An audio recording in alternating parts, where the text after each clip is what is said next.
Quando falamos em liderança ou liderar com sucesso, impossível não pensar em Jesus. Por quê? Porque Jesus, ele foi e é, o maior líder de todos os tempos. Nunca houve e nunca haverá alguém com liderança ou vocação ministerial tão eficaz e completa e exemplar como foi Jesus. Ele soube compartilhar com sabedoria as suas ideias. Na verdade, Jesus foi um treinador por excelência. Ele veio a este mundo com uma missão definida e ele tinha consciência do que ele necessitava fazer aqui em pouco tempo. Por exemplo, além de morrer pelos pecadores, além de nos salvar, a missão de Jesus aqui na terra foi instituir a sua igreja. Ele selecionou um grupo para que pudesse dar prosseguimento à sua obra, né? Ele treinou um grupo para que eles pudessem o representar quando ele tivesse que partir, né? E tudo isso ele fez em 3 anos e meio. Foi um tempo muito resumido, né? Ele selecionou o grupo dos apóstolos, dos 12 apóstolos. Isso nós encontramos registrado em Mateus, Marcos e também no livro Atos dos Apóstolos. Tem um texto que fala o seguinte, o texto de Marcos, quero ler convosco. Depois subiu ao monte e chamou os que ele mesmo quis e vieram para junto dele. Então designou 12 para estarem com ele, para os enviar e pregar, ou a pregar. Jesus, como um grande líder, ele precisava montar a sua equipe. E ele montou 12 apóstolos, né? Interessante que todos esperavam nesse momento que Jesus fosse o mais exigente possível, que ele selecionasse os melhores ou os mais qualificados. E para para a surpresa de muitos, quem ele escolheu?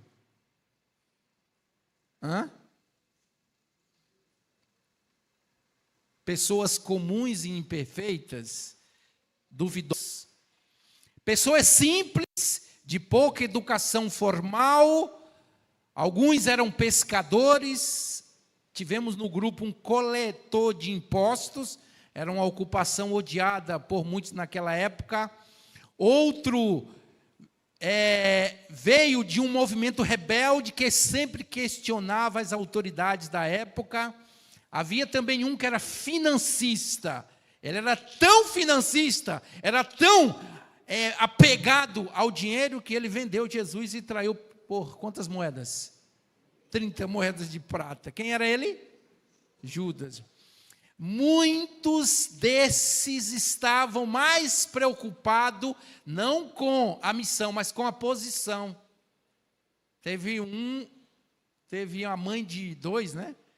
Pediu ao mestre que quando ele estivesse lá no trono, colocasse um à direita e outro à esquerda, né? Queria que ele tivesse um cargo elevado, né? Outra ocasião, 2 deles ficaram nervosos. Lito também fica nervoso ou não? Às vezes ficaram nervosos, irados e pediram autorização a Cristo para queimar uma aldeia de samaritanos. Lembra disso ou não? Quem foi ele? Quem foi ele? Quem foi eles? Quem foi os 2? Falou: Jesus, quer que eu faça como Elias, né? E ore desse fogo do céu e mate esse povo aqui. E Jesus disse para eles: não sabeis o quê?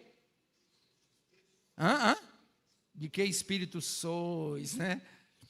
Ao analisarmos o grupo dos 12, podemos até imaginar o seguinte: onde Jesus estava com a cabeça para escolher esses homens? Grupo de pessoas defeituosas, simples, desajustadas. Nessa equipe, Jesus não poderia errar, concorda ou não? Sim ou não? Não poderia errar, pois eles iriam formar o primeiro grupo de pastores da igreja de Deus na terra, apóstolos. Eles tinham a missão de dar prosseguimento à obra do mestre. Eles eram os pilares da igreja de Cristo aqui na terra. Mas, para nossa surpresa, Jesus escolheu um grupo cheio de defeitos. Sinceramente, deixa eu falar para vocês um detalhe aqui. Se eu fosse Jesus, para montar a minha equipe, eu não escolheria esses 12 apóstolos. Não escolheria. Imagine que Gildo fosse o escolhido de Deus para montar a equipe na Arges.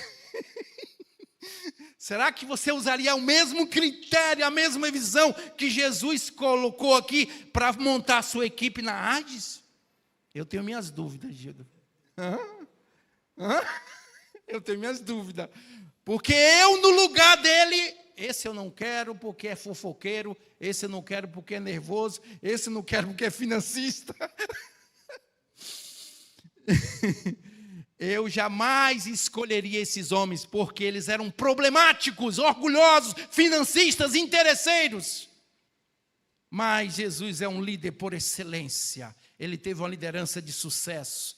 Os 3 anos e meio que ele passou com esses homens defeituosos, ele usou, qual é a ferramenta de lapidação que o grande artista usa, né? Como é que chama? Buril? Buril? Ele usou o buril, né? Foi lapidando. E esses homens, que aos olhos de muitos não tinham tanto valor, foram lapidados, aprenderam lições profundas em 3 anos e meio. Por exemplo, uma das lições que eles aprenderam: quem quiser ser o maior no meu reino, disse Jesus, ele tem que servir. Quanto mais alta a posição, é o que mais serve, ou não? Não é o que é servido, não. No reino de Deus é o contrário. O grande líder é aquele que pega a bacia, pega a toalha e vai fazer o quê? Lavar os pés. Liderar é servir. Quem quiser ser o primeiro no meu reino, que disse Jesus? Que disse Jesus? Me ajudem. Precisa ser o último. Quero falar uma lição profunda no reino de Deus. Somente nos tornamos grandes no reino de Deus quando estamos dispostos a servir. Quem não vive para servir, vou melhorar a frase, não serve para liderar. Se você não está disposto a servir, você é um líder desqualificado. E o mestre deu o exemplo lá no lava-pés. Judas se escandalizou ali, diz o Espírito de Profecia. E ali o diabo entrou no coração dele e fez ele ficar determinado em trair Jesus. Porque, não, meu líder não é esse não. Lavar os pés, isso é serviço de quem? De servo. Interessante que quem se submete à graça de Cristo é lapidado, é transformado. E aqueles homens cheios de defeitos foram transformados em líderes por excelência. Amém ou não? Deus quer fazer isso comigo e com você. Quer nos transformar pela sua graça, quer nos lapidar, quer tirar as arestas, quer tirar os defeitos que tem atrapalhado o progresso da sua obra. Se tem algum líder aqui com defeitos graves, não se desespere, não desista. Continue liderando na sua casa, na igreja, no departamento. Acredite no poder restaurador da graça. Amém ou não? E aprenda com o grande mestre, o grande líder. Jesus, aquele que liderou com sucesso. Aprenda a ser humilde, aprenda a servir. E se coloque nas mãos de Deus, porque aquele que Ele escolhe, como eu disse ontem, Ele capacita, Ele lapida, né? Apesar dos nossos deméritos, das nossas falhas, porque, honestamente, se Jesus fosse olhar dentro de mim, do pastor Frank Charlie, pelos seus méritos, ele não escolheria o pastor Frank Charlie para ser ministro. Eu não sou digno disso. Mas a obra dele está em operação, né? A cada ano melhora um pouquinho. Vai lapidando. Ai, Senhor, obrigado. Como o Senhor é bom comigo. E vai pegando aquele menininho lá do interior da Bahia, subia na mesa. Fazia tantas coisas que alguns... Epa, vai devagar, rapaz. 2.0. Aí Deus vai lapidando e vai até chegar aonde eu quero. Deus está levantando uma geração, uma nova geração de jovens de líder na sua igreja.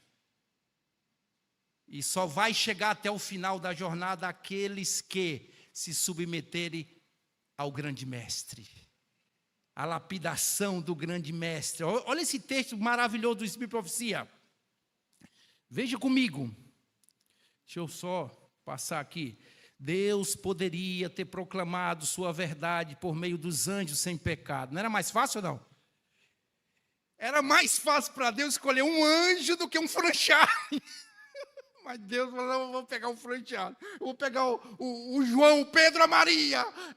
Deus poderia ter proclamado aquilo com anjos, seres perfeitos. Mas esse não é o plano. Ele escolheu seres humanos, homens cheios de fraquezas, como instrumento na execução de seus desígnios. Por intermédio de homens, seres humanos, imperfeitos, suas bênçãos devem ser o quê, igreja? Deus quer ou vai usar o recurso humano para fazer essa obra. A missão dos 12 era dar prosseguimento a obra de Cristo aqui na terra. Jesus disse isso muito claro em João capítulo 20, verso 21. Assim como o Pai me enviou, eu também o quê?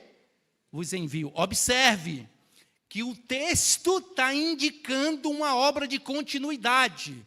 O mestre, mas o discípulo tem que dar o quê? Prosseguimento. E a visão de missão na Bíblia é trabalho interno e externo. Não é só aqui dentro da igreja. Missão não é só, na verdade, para ser mais honesto e completo, missão é o que faz da porta para fora. Aqui dentro é ministério. E nós estamos muito presos a ministério. Gostamos dos bancos confortáveis da nossa igreja, não é? Gostamos, é gostoso, né? Sentar aqui para ouvir um pregador, não é? Mas precisamos sair daquela porta e procurar uma amiga, um vizinho, para poder abrir a Bíblia e estudar com ele. Veja esse texto, esse pensamento do livro Discípulos Modernos. O que a igreja faz internamente sem intenção de causar impacto ao mundo lá fora não é missão. A proclamação só é missionária quando é intencionalmente dirigida a uma classe. Aos que não aceitaram Jesus como o quê? Gostei muito da fala da irmã cantora aqui, Deise.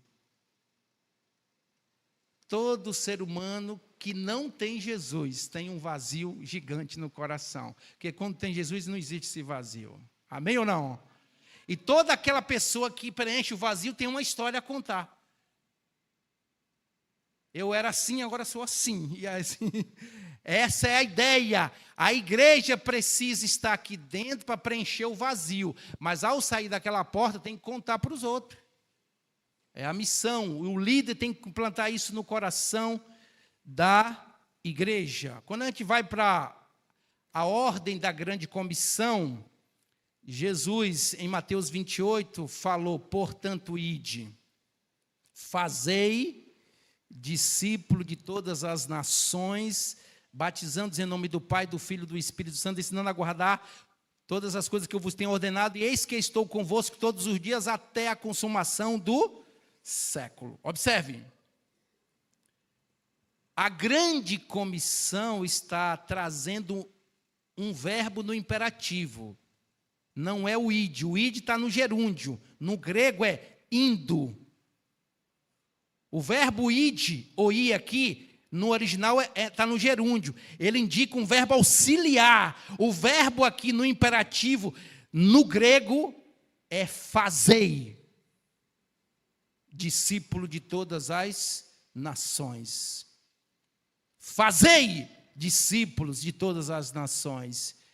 Nós precisamos ter a visão do discipulado, liderar com sucesso. Você vai sair de cena, mas haverá muitos que vai dar o quê? Prosseguimento à sua obra, ou à obra de Deus que estava em suas mãos. Vejam só aqui, Obreiros Evangélico diz, foi a ordenação dos 12 que foram dados os primeiros passos na organização da igreja, que depois da ascensão de Cristo devia levar avante sua obra na terra. Eles deviam sair como testemunha para anunciar ao mundo o que dele tinha visto e ouvido. Seu cargo, o cargo dos discípulos, era o mais importante dos encargos a que já havia sido chamados ou outorgado a seres humanos, apenas inferior ao do próprio, como? Cristo. É um representante. Sabe aquela autoridade que diz assim, ó, eu não sou ele, mas estou aqui como seu representante. O Espírito Santo não é Cristo, mas era o representante de Cristo. A igreja é a embaixada de Cristo na terra. Em Brasília tem uma área lá chamada Setor das Embaixadas. É ou não é? Quem conhece Brasília já foi lá. Setor das Embaixadas. Quando você entra em cada embaixada daquela, você sai do Brasil. Sim, você sai do Brasil. Porque ali é um território estrangeiro dentro do país. Até a comida que serve ali não é a comida do Brasil. Se você entrar na Embaixada Chinesa, ali é China. Muda. Então a igreja é a embaixada celestial. Nós somos representantes dele. Precisamos dar prosseguimento à sua obra. Queridos, quando estudamos o desenvolvimento da igreja primitiva, percebemos um detalhe importante, que aquela igrejinha começou com 12. Depois que Cristo ascendeu ao céu, elas, confiantes na promessa do Espírito Santo, receberam o batismo do Espírito Santo e, pouco tempo depois, ela se desenvolveu de forma maravilhosa. Uma igreja que começou com 12, após a ascensão de Cristo, estava 120, e depois do Espírito Santo, pulou de 120 para quantos? Para quantos? Quem lembra? Para quantos? 3.000. Olha que pulo. 12, 120, 3.000. Observe, no capítulo 4 de Atos dos Apóstolos, lá diz que muitos, porém, dos que ouviram a palavra e aceitaram, subindo o número de homens a quantos, igreja? 5.000. Você sabe o que representa 5.000? União Sul Brasileira. União Sul Brasileira. 5.000. Não para por aí. Vejam, Atos 2, 47. Olha essa declaração inspirada. O evangelista Lucas. Enquanto isso... Me ajuda, igreja? Não estou ouvindo, vamos lá. Enquanto isso... Os que ia sendo o quê? O acréscimo. Não era no mês e nem no ano. Era como? Dia a dia. O livro Atos dos Apóstolos é um livro inspirador. Eu recomendo a todos os líderes. Eu vou dar uma dica para vocês aqui. O ano de 2025, eu comecei a leitura da Bíblia, o ano bíblico, não em Gênesis, comecei em Atos. Eu comecei em Atos e Provérbios, por duas razões. Primeiro, eu queria receber mais sabedoria. Segundo, eu queria focar na missão. E a igreja primitiva, ela tinha a missão não como programa. Cadê o irmão que trouxe aqui o projeto? Não como projeto, 1 mais 1. Não, eles tinham a missão como estilo de vida. Nós precisamos alcançar esse nível. Nós não precisaríamos de projeto se a igreja tivesse o quê? A missão como estilo de vida. E é isso que o livro Atos dos Apóstolos nos mostra. Por isso que ela não parava de crescer. Vejam. Vamos ler um texto. Acompanhe o raciocínio. Naqueles dias, multiplicando o número dos discípulos, houve murmuração dos helenistas contra os hebreus, porque as viúvas deles estavam sendo esquecidas aonde? Aonde? Na distribuição diária. Então os 12 convocaram a comunidade dos discípulos e disseram: não é razoável que nós abandonemos a palavra para servir o quê? As mesas. Mas, irmãos, agora vem a dica. Isso é interessante. Qual foi o tema da mensagem de ontem? Quem estava ontem aqui? Cadê? Esqueceram? O importante é o quê? Ser escolhido. Escolhei dentre vós. Aí mandou dizer o número 7. Por que 7? 7 indica totalidade. É um número múltiplo na mente de Deus. De boa reputação, cheio do Espírito Santo de sabedoria, aos quais encarregaremos desse serviço. E quanto a nós, nos consagraremos à oração e ao ministério da palavra. E o texto termina: o parecer agradou a toda a comunidade e elegeram. Aí vem a lista deles. O mais conhecido aqui é Estevão, né? Apresentaram perante os apóstolos e orando-lhe, impuseram as mãos e eles foram consagrados ao ministério. Diáconos o quê? Ordenados. Veja o comentário do Espírito de Profecia sobre esse parágrafo, está no livro Atos dos Apóstolos. Deixa o sono de lado agora, né? Tem alguém que está com sono. Vamos acordar. Cutuca teu irmão do lado. Desperta tu o quê? Dorme. Agora não é hora de dormir, né? É hora de ficar desperto. Eu sei que ultimamente temos corrido demais, dormido tarde, né? Acordado cedo. Agora acompanhe comigo o raciocínio, igreja. A igreja se ampliava de contínuo e o crescimento em membros representava constante aumento de trabalho para os que tinham responsabilidade. Pessoa alguma ou mesmo grupos, de homens poderiam levar sozinho o pesado fardo sem pôr em perigo a prosperidade futura da onde? Da igreja. E o texto continua: havia necessidade de uma redistribuição das responsabilidades que tão fielmente tinham sido levado por uns poucos nos primeiros dias da igreja. Convocando uma reunião dos crentes, os apóstolos foram levados pelo Espírito Santo a esboçar um plano para a melhor organização de todas as forças ativas da igreja. Quantas forças? Quantas forças? Todas. Vejam só. Chegando o tempo, declararam aos apóstolos em que os chefes espirituais que superintendiam as igrejas deveriam ser aliviados da tarefa de distribuir os pobres, de outros encargos semelhantes, de modo que pudessem estar livres para levar avante a obra de pregar o quê? O evangelho. Imagine todos os líderes presos a problema interno, a departamento de igreja. Não, isso não é o plano de Deus. A gente tem que estar solto para pregar o evangelho. E o texto termina dizendo assim: a designação dos 7 para tomarem a direção dos ramos especiais da obra mostrou-se uma grande bênção para quem? Para quem? Designar auxiliares é o quê? É o quê? Bênção. A organização da igreja em Jerusalém deveria servir de modelo para a organização de igreja em todos os outros lugares em que mensageiros da verdade conquistassem conversos ao evangelho. Serve de modelo para Rio de Janeiro ou não? Sim ou não? Serve para Arges ou não? Serve para Brasília, serve para qualquer lugar. Não dá para carregar o fardo sozinho. Quando estudamos este assunto, numa visão mais ampla, tanto no Novo Testamento como no Antigo Testamento, nós percebemos que Deus sempre colocou no coração de líderes, assim de relevância e preeminência, a buscar auxiliares na missão. Liderar com sucesso é ter auxiliares. Se Jesus viesse cumprir a sua missão e fosse embora, como é que ficaria a obra? Como ficaria a obra? Parada. Alguém tem que dar prosseguimento. E nós temos como pano de fundo aqui um personagem que tem muitas lições a tirar dele, chamado Moisés. Lembra dele ou não? Vamos aprender um pouquinho com ele?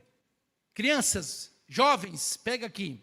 Moisés recebeu de Deus uma grande missão. Liderar quem? Quem? O povo, ou melhor, libertar primeiro o povo das mãos do grande faraó e depois liderar esse povo levando eles até aonde? A Canaã.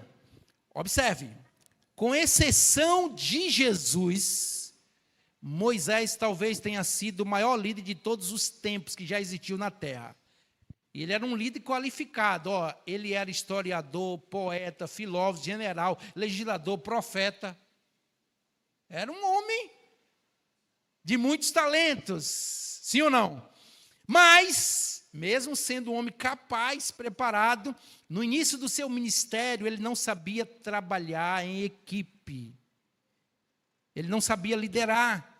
Nos primeiros meses do seu ministério, Moisés andava tão ocupado que não tinha tempo para a sua família, deixando aos cuidados do seu sogro. Casou e mandou a mulher para a casa do sogro. Devolve. Está lá em Êxodo 18, 1-7. Observe. No meio de uma congregação de milhares de pessoas, vejam que a Bíblia fala a respeito de Moisés. Está no verso 14 do capítulo 18 de Êxodo. Lá fala bem assim: assentou-se só para resolver todos os problemas. Como que ele assentou? Como? Sozinho. Imagine todos os problemas da associação ARDE vir parar na mão do Gildo. Não tem sentido. A visão de liderança de sucesso é: você foi eleito para resolver os problemas. Você tem a solução. Eu me lembro quando eu fui lá para Arã. Está aqui os meus irmãos da Arã, né? Irmão Zé Luiz está ali para testemunhar, né? Nunca liguei para o irmão Marcos para resolver nenhum problema na Arã. Nunca. Irmão Marcos foi presidente da União, fui lá na Arã resolver nenhum problema. Porque eu estou ali como representante da União para resolver. Essa mesma visão eu passei para os meus obreiros. Vamos falar aqui em tese aqui, me permita, posso usar? O Silas, ele é pastor aqui na Associação ARDE. No título, ele não é um vice-presidente da associação, no título. Mas ele tem que agir como vice-presidente. Porque ele tem um território a gerir ali, ou ele é o gestor daquele. Quantas igrejas, Silas? 9 igrejas, está na sua mão. Você é o gestor dali. Primeiro ele tem que resolver os problemas ali, no seu território. Faça o máximo. Se você não conseguir, manda para o Gildo. Se o Gildo não conseguir, ele fez de tudo. Manda para a União. A União manda para a geral. Mas primeiro tem que resolver aonde? Aonde, igreja? Aonde? Lá local, você é o líder. Não fique contentando, irmão, aqui não tem dinheiro. A coisa que eu acho mais medíocre é dizer não tem dinheiro. Se não tem dinheiro, ninguém deveria estar viajando e tirando férias. Se não tem dinheiro, ninguém deveria estar fazendo festa de aniversário. Se não tem dinheiro, ninguém deveria estar no shopping comprando roupa, trocando a mobília da casa.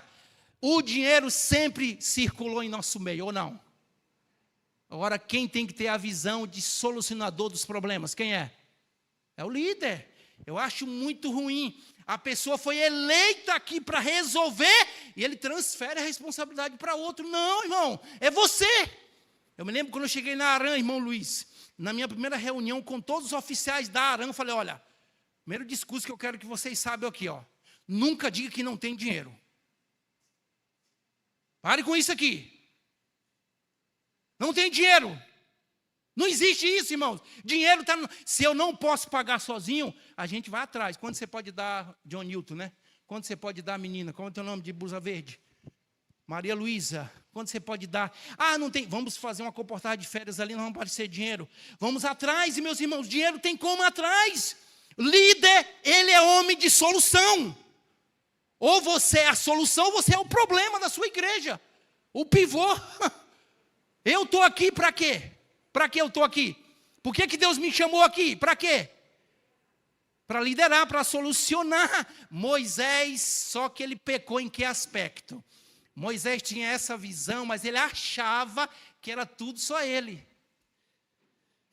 Eu, e o povo sofreu com isso. Número 1, filhos enormes. De manhã até à tarde. Talvez Moisés tinha pensado assim, que ele era o único que Deus podia usar.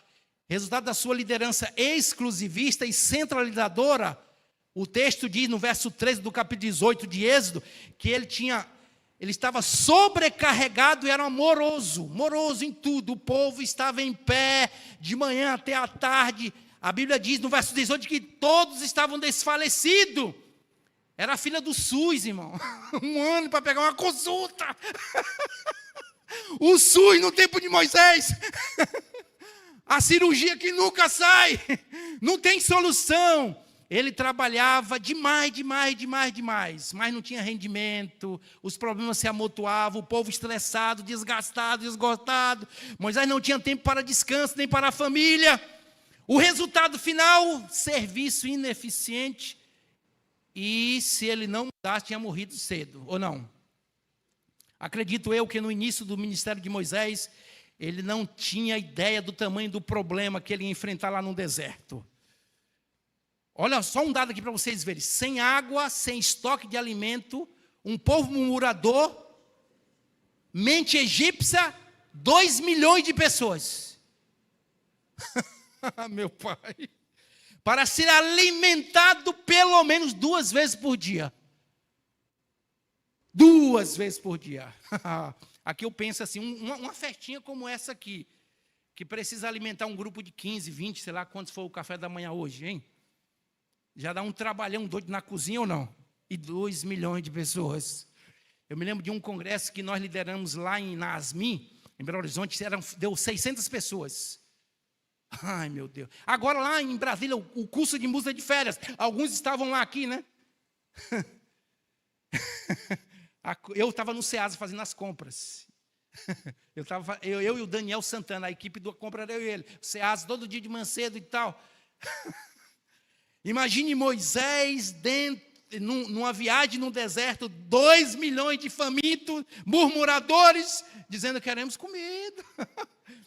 De acordo com uma análise de um especialista na área do exército, Moisés, para alimentar aquela multidão, ele teria que ter à sua disposição 1.500 toneladas de alimento todos os dias.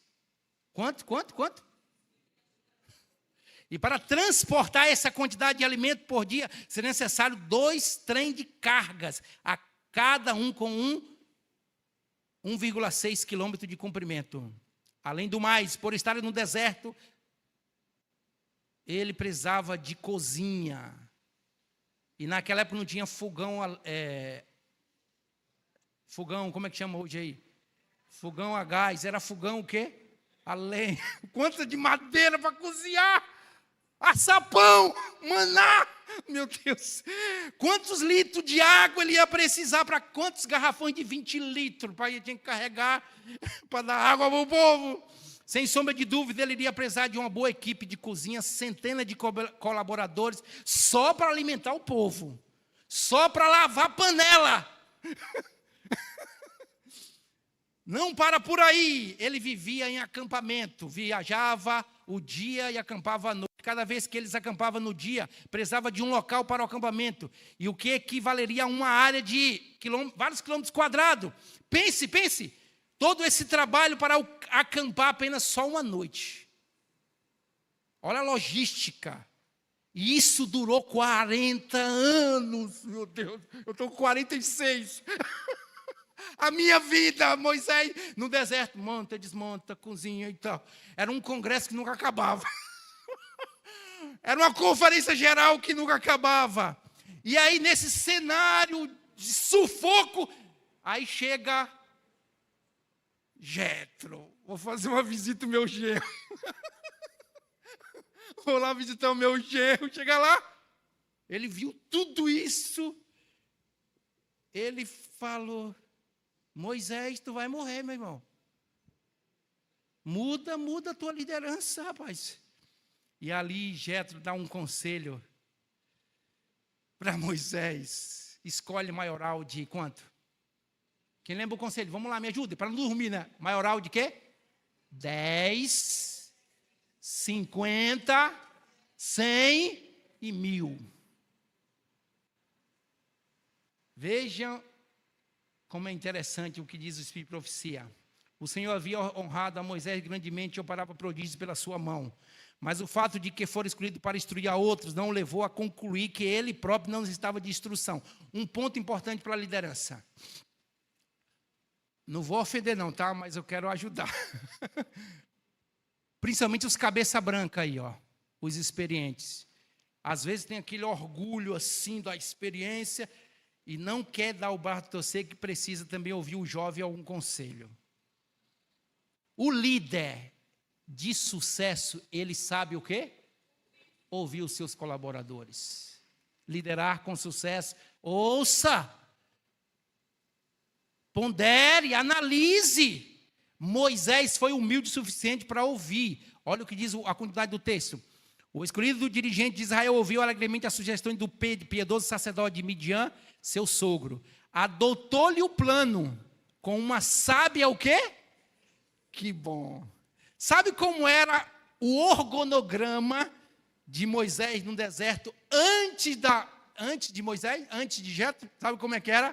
Quem era na cabeça? Me ajude, quem era na cabeça? Quem era abaixo? Me ajude, quem era mais abaixo? E mais?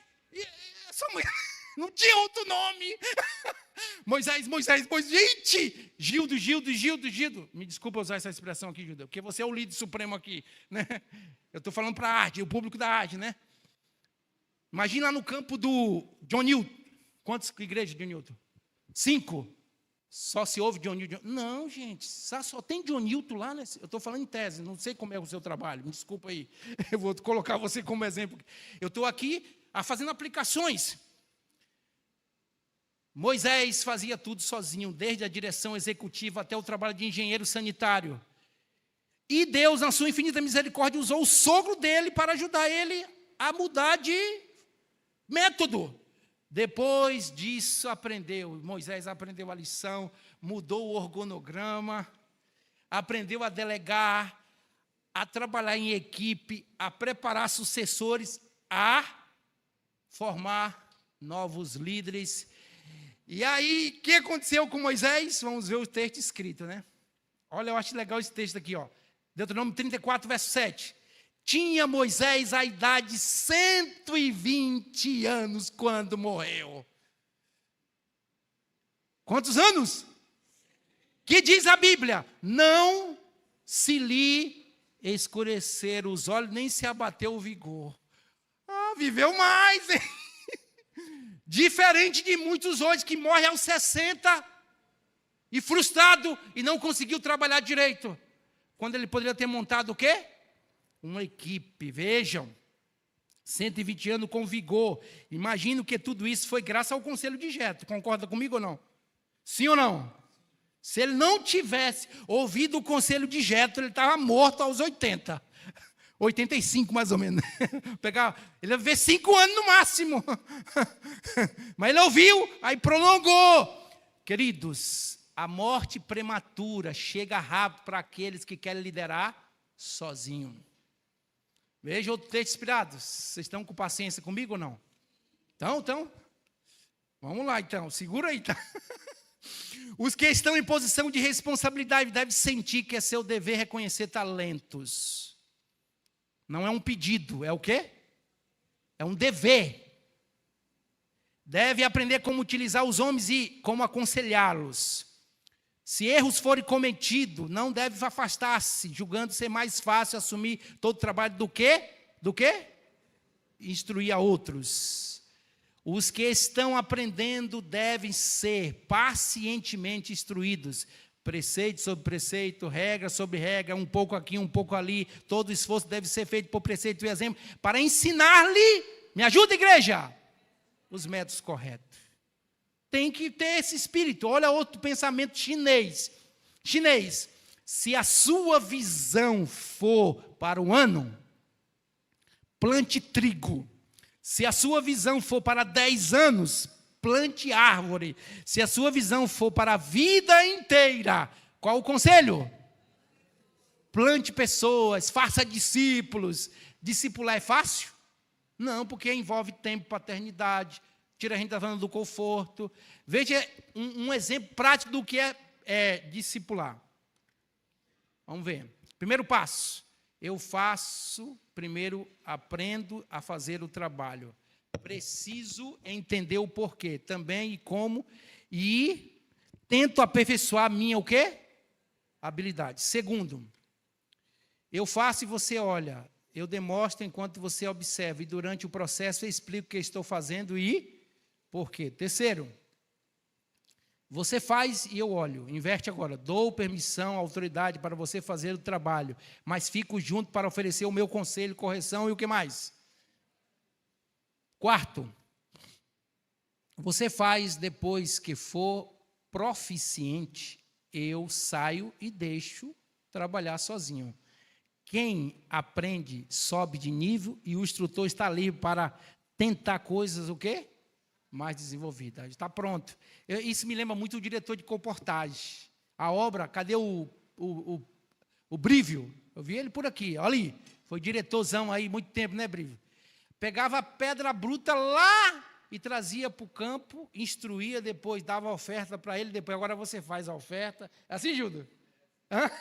É assim ou não? Primeiro você me ouve, eu vou te dar a instrução. Segundo, você vai assistir eu fazer. Terceiro, agora você vai tentar me imitar. Quarto, venha cá para me corrigir as falhas. Quinto, agora você faz sozinho e faz direito. Isso é discipular. Seria bom se todo mundo fizesse, os obreiros fizessem isso com os jovens. Não espere pedir, convide. Eu me lembro quando eu era garotinho assim, meus 14, 15 anos, eu era pior de pastor. Álvaro Daniel que o diga, José Isídio que o diga, e outros que passaram na minha igrejinha, lá do interior da Bahia. Quando ele chegava, eu colava. Ei, pastor, o senhor vai fazer visita hoje, pastor? Ele falou, vou, eu quero ir para o senhor, posso? Pode ir comigo, meu filho. E eu ficava ali carregando as pastinhas dele, e só de olho, né? Como é que dá um estudo bíblico, como é que... Opa! Carreguei a pasta de vários pastores. O que eu mais aprendi, assim, nessa área, foi o pastor Otávio Nascimento Freitas, um grande evangelista. Foi uma escola missionária para mim. Os jovens precisam acompanhar os pastores na missão, né? Líder tem que fazer o quê? Outros líderes. Um homem sozinho jamais conseguirá realizar o trabalho. Há na igreja muitos talentos que devem ser utilizados. Há homens e mulheres que têm capacidade e aos quais Deus aceitaria como o quê? Obreiros em sua causa. O Senhor está preparando cada um para fazer seu trabalho designado, e cada um deve ser respeitado e honrado como irmão excluído de Deus e precioso à sua vista. Não se deve escolher um só homem, delegar-lhe todos os planos e métodos, enquanto outros são deixados de quê? De lado. O texto continua. O Senhor deseja que se unem em termos, internos laços de companheirismo, como obreiro do Senhor deve apresentar seus planos uns aos outros. Esses planos devem ser cuidadosamente analisados com oração, pois o Senhor deixará aqueles que assim não agem tropeçarem em sua suposta sabedoria. E o que mais? É um erro, é um equívoco. Moisés quase afogou aqui. Outro texto. Esse livro é muito bom, Liderança Cristã, né? Um alto cargo não confere ao caráter as virtudes cristãs. Quem imagina poder, por si só, traçar os planos para todos os ramos da obra, demonstra grande falta de sabedoria. Mente humana alguma é capaz de assumir as numerosas e variadas responsabilidades de um setor que conta com milhares de pessoas e abarca muitos ramos de quê? Atividade. Isso vale para todos os setores, a nível de associação, vou botar no meu nível, a nível de união, a nível de associação, a nível de campo pastoral regional, a nível de igreja local, a nível de departamento, tudo. Irmãos, o sucesso está aí. Fazer discípulo, montar equipe. E vamos para frente. Equipe motivada chega muito longe. Amém? Por isso ou não? Vocês creem ou não? E nos finalmente aqui, para encerrar, eu quero abordar mais 2 aspectos aqui finais. O primeiro é esse texto aí, ó. Reunir-se é o início. Ficar juntos, o progresso. E trabalhar junto, o quê? O sucesso. Qual é o título da nossa mensagem? Liderando com sucesso. Como que teremos sucesso?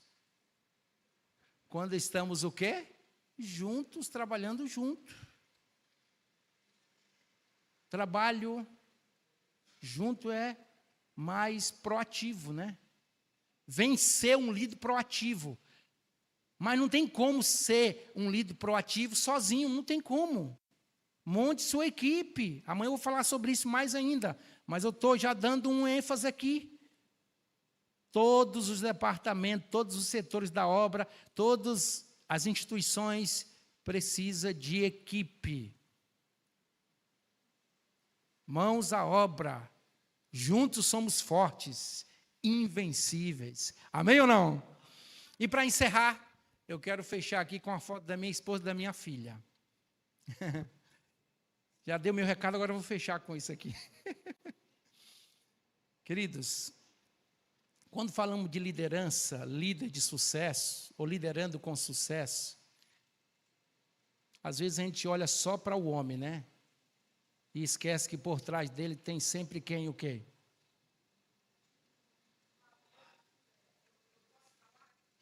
Vai lá.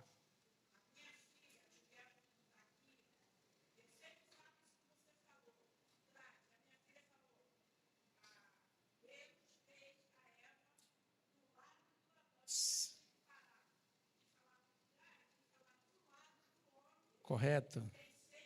Ok, ok. Tá certo. Sim, sim.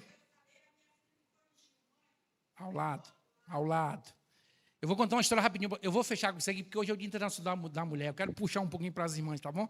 Vocês permitem ou não? Mais 5 minutinhos aí, tá bom? Tá bom? Eu puxar. A liderança feminina na igreja é uma bênção. Aí o que acontece? A famosa Hillary Clinton, esposa do Bill Clinton, estava na limusine presidencial com o Clinton e pararam no posto de gasolina por um erro lá de cálculo, a gasolina acabou. Aí pararam no posto, quando o frentista acabou de abastecer o carro, ela baixou com o vidro aqui, apertou o botão para baixar o vidro, ela olhou e fez assim para o frentista do posto. Aí o Clinton ficou irado, falou, o ciúme, falou, que conversa é essa, rapaz? Primeira-dama dos Estados Unidos dando tchau para um frentista de posto, um ciúmezinho assim, né? Aí ela riu e falou, Clinton, eu esqueci de falar para você, é que quando, no colegial, ele foi meu namorado. Aí ele avermelhou e falou, pronto, piorou agora a situação, não, seu namorado? Você namorou com um frentista de posto? Aí ela falou, foi. Então você é uma mulher de sorte, né? Se hoje tu tivesse casado com ele, tu seria a esposa do frentista de posto. Aí ela, nada disso, Clinton. Se ele tivesse casado, ele seria o presidente dos Estados Unidos. Eita lapada de volta. O que eu quero dizer com isso? Finalizando aqui, sempre somos tocados por exemplo de fé, altruísmo e coragem de muitos homens. Homens que tiveram nome na história, tiveram uma liderança de sucesso, tanto na área corporativa como na área ministerial, né? Nós temos como, por exemplo, William Carey, foi o grande missionário da Índia, 1793. Robert, não sei se pronuncia assim, Moffat, sei lá, como é que se pronuncia essa palavra?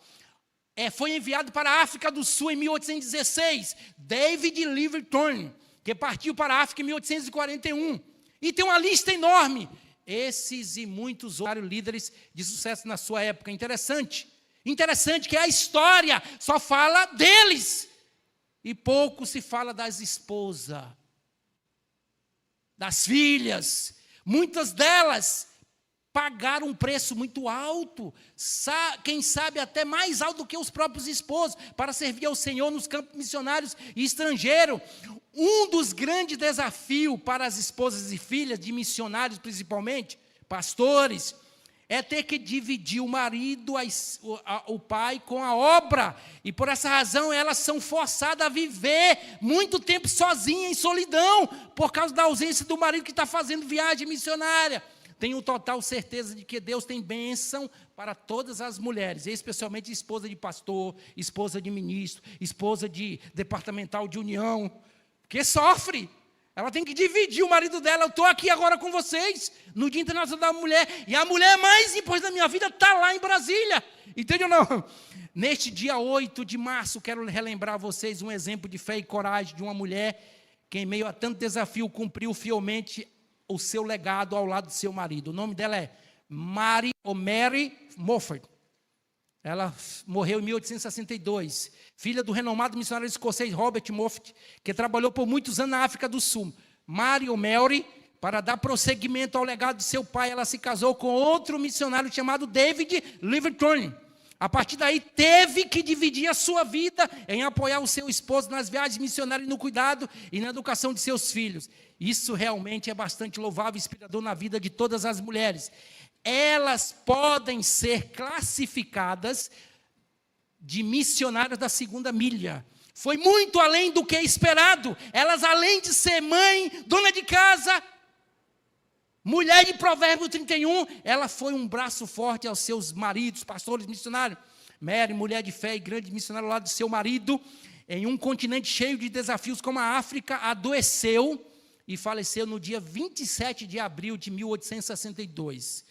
Na lápide do seu túmulo está registrado as seguintes palavras: aqui repousa os restos mortais de Mary, amada esposa do missionário David Livingstone, na humilde esperança da alegre ressurreição em nosso Salvador Jesus.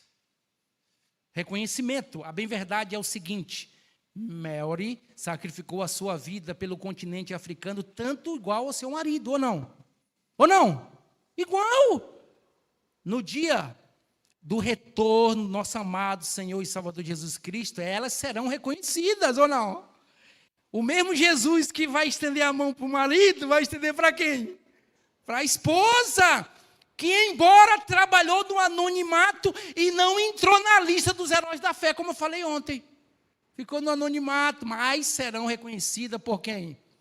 Por quem? Por quem?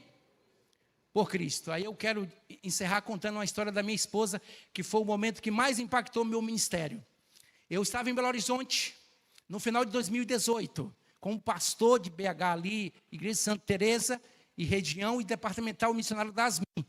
Meu telefone toca, o pastor Silvan Paulo, vice-presidente da União, que estava dirigindo a Assembleia na Arã, irmão Luiz.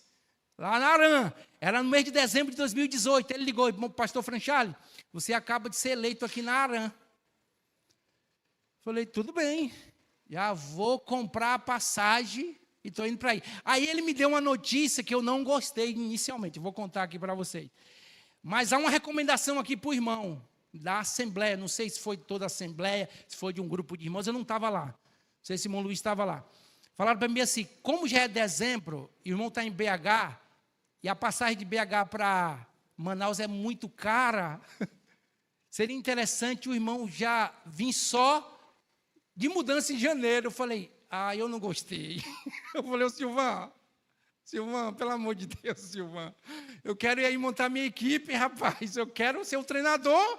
Eu quero montar. O líder de sucesso tem que montar a equipe, tem que conhecer a sua equipe. Eu não posso permitir os outros montarem a equipe sem eu estar presente. Não, não é eu não. Eu sei que não é você, mas diga para a assembleia que eu quero ir.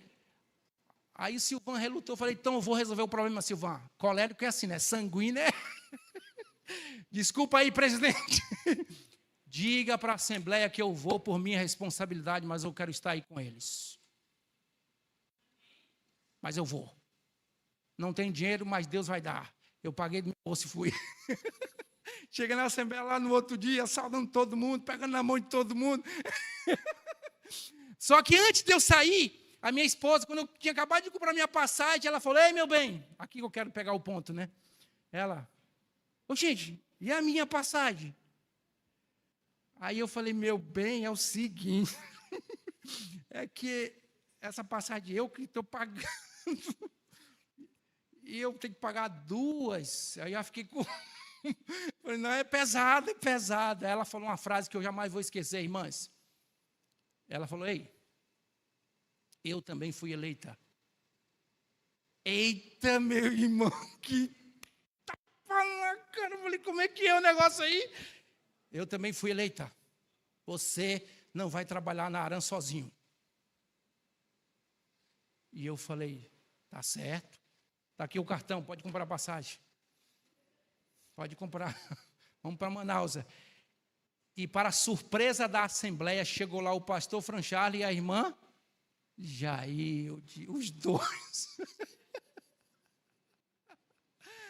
Irmãos, e foi um período muito abençoado, apesar do Covid, né, irmão Zé Luiz? Né, Ney? Apesar do Covid, né? Mas, sim. Fale mais alto, que eu não estou ouvindo direito.